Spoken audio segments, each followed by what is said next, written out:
Mixed by AG Recording Studio.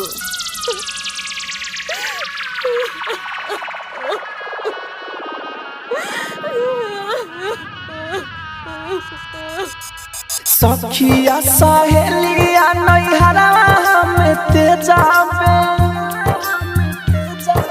सखिया सहेलिया नैहरवा में ते जाबे नैहरवा में ते जाबे यारवा कैसे ते जाबे हो बालमुआ यारवा कैसे ते जाबे हो बालमुआ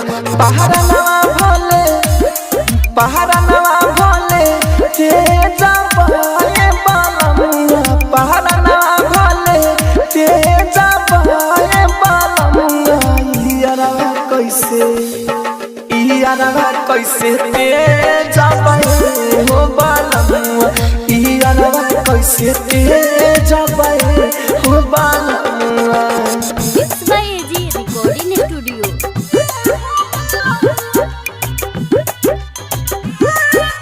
Music by Nishad Raj.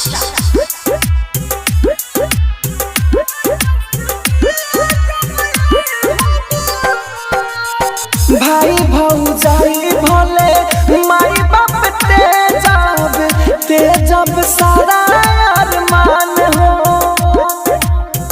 अपना यारवा के कैसे भुलाए ओकर में बसेला परान हो भतीजा भले ते जाबे बालमुआ भतीजा भले ते जाबे बालमुआ यारवा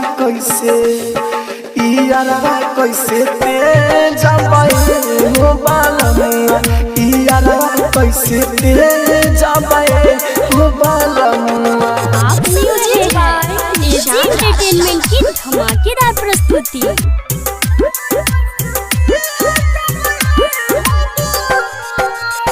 कृष्णा बसंत कहे राहुल राजधानी प्यारा बिना जियल बेकार बा दिलवा पहक हमारा यारवा के बाटे देहिया पसोइया तोहार बा परिवारवा भले ते जाबे बालमुआ परिवारवा भले ते जाबे बालमुआ यारवा कैसे ते जाबे हो बालमुआ यारवा कैसे ते जाबे हो बालमुआ।